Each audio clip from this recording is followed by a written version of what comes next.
Hello नमस्ते सम्पूर्णलाई।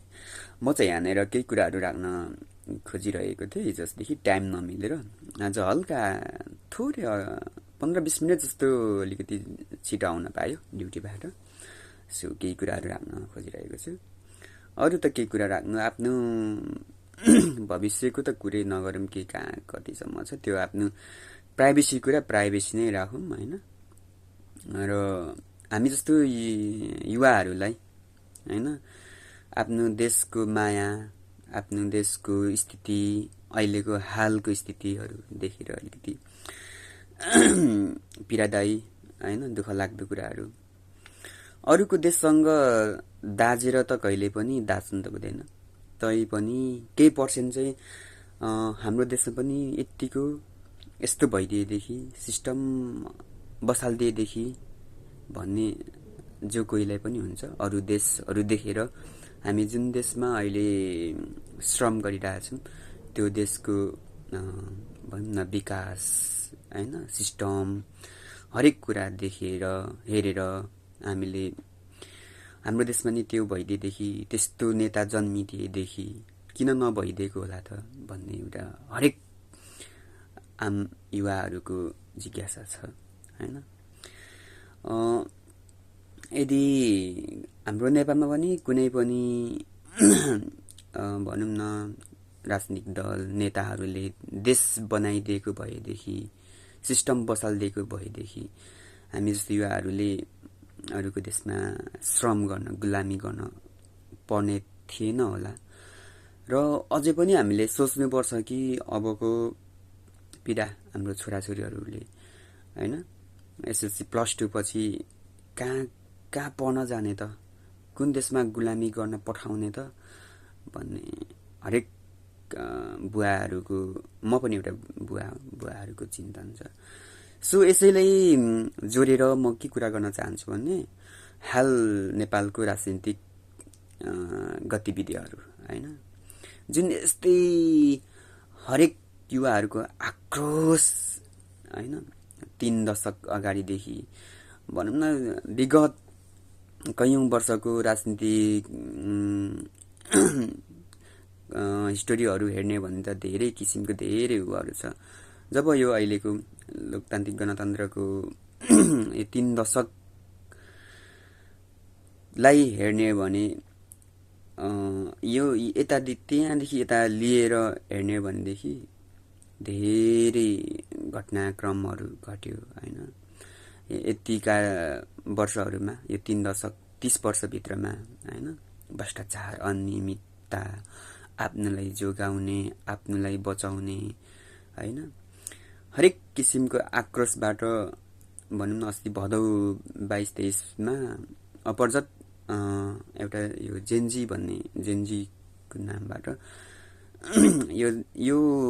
यो हुन्छ भनेर कसैले नि सोचेको थिएन होइन। यो आकस्मिक भएको कुरा हो।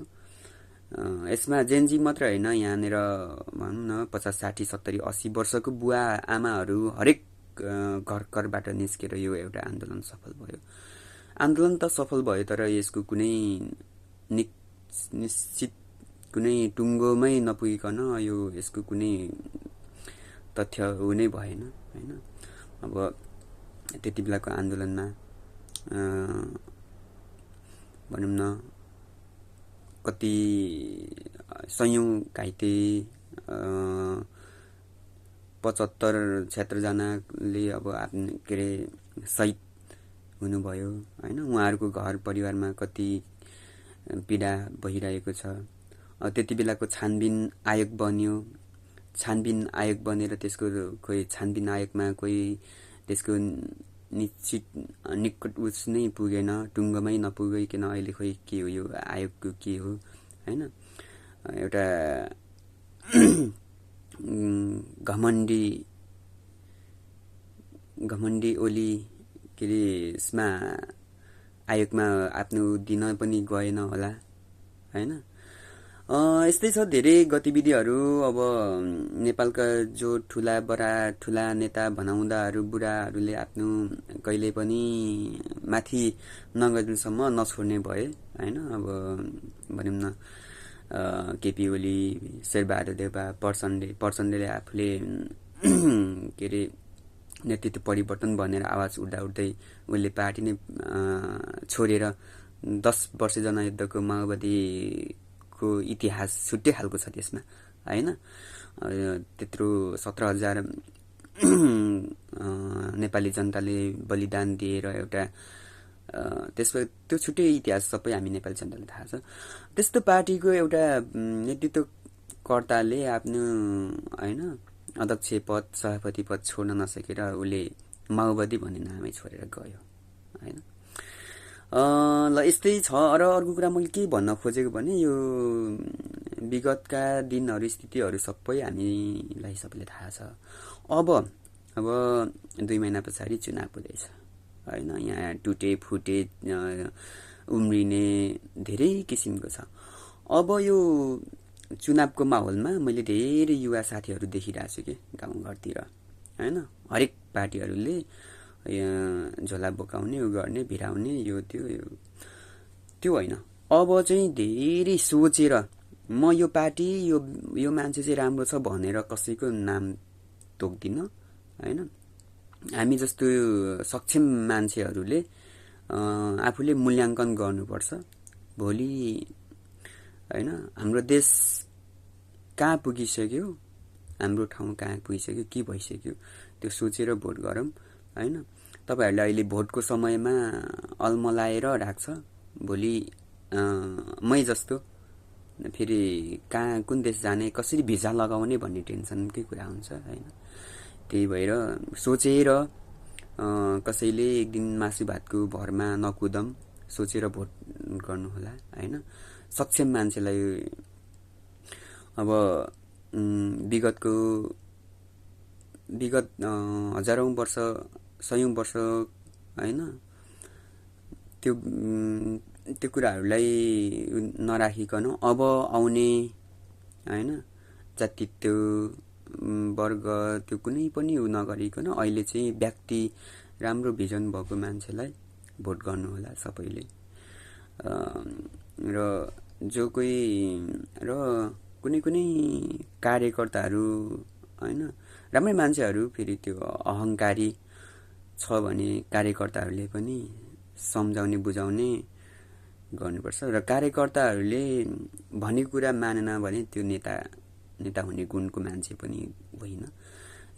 यो जोड्ने क्रममा चाहिँ म के भन्छु भने हाम्रो पूर्वबाट हर्क साम्पाङ मैले पर्सनली भेटेको छैन। उहाँ कस्तो मान्छे हो भन्दाखेरि सामाजिक सञ्जालबाटै मैले हेर्दाखेरि चाहिँ उहाँ एकदमै श्रमदाता, श्रम गर्ने मान्छे, सबैलाई श्रम गर्न सिकाउनुहुन्छ। उहाँसँग भ्रष्टाचार गर्ने मनसाय नहोला। तर यो भन्छु कि म उहाँमा भएको त्यो एउटा घमण्ड, अहमता चाहिँ अलिकति बढी भयो। यसमा होला नि त सयौं, अब त हजारौं भइसक्यो होला नि त कार्यकर्ताहरूले पनि कहिलेकाहीँ सम्झाउने चाहिँ गर्नुपर्छ के। किनकि त्यो आफूभन्दा ठुलोलाई सानोले पनि कति कुराहरू जानेको हुन्छ हैन। त्यही भएर ठुलो भनेर ठुलोकै कुरा मान्नुपर्छ भन्ने होइन, उसको पछाडि नै लागिरहनुपर्छ भन्ने होइन के। र हाम्रो हर्क साम्पाङजी हुनुहुन्छ, उहाँ एकदमै अहंकारी, त्यो अहंकारी त मलाई मन परेन हैन। उहाँ होला, उहाँसँग भिजन होला, उहाँसँग होला अब कसरी जनताहरूसँग हातेमालो गरेर जाने हो हैन, पार्टी पंक्तिहरूसँग कसरी मिलेर जाने हो, कसरी लड्ने हो, त्यो सामाजिक सञ्जाललाई प्रयोग गरेर त्योबाट विभ्रान्त गरेर त हुने होइन। त्यही हो, कति कुराहरू राख्नु छ। म कुनै विज्ञ राजनीतिक दल, कुनै राजनीतिक दलको कार्यकर्ता पनि होइन। र अहिले यतिका वर्ष भयो म कुनै पनि पार्टीको एउटा मेम्बरसिप छैन म हैन। राम्रोलाई म समर्थन गर्ने हो हैन, राम्रोलाई समर्थन गर्ने हो। र अबको जेनेरेसन चाहिँ युवा आउनुपर्छ भन्ने मेरो पनि धारणा हो हैन। अब किनकि भनौँ न हाम्रो बुवा एउटा एक्जाम्पल हरेक घर परिवारमा होइन भनौँ न हाम्रो बुवाहरूले हामीलाई पढाउनु भयो, हुर्काउनु भयो, बढाउनु भयो, शिक्षा दीक्षा दिनुभयो, बाटो लगाउनु भयो देश परदेशको होइन। उहाँहरूको लगभग 50-60 पुगेपछि ल है छोराहरू अब तिमीहरूको पालो, तिमीहरू गर है भनेर छोड्नुहुन्छ नि त। हो, यही हुनुपर्ने हो राजनीतिक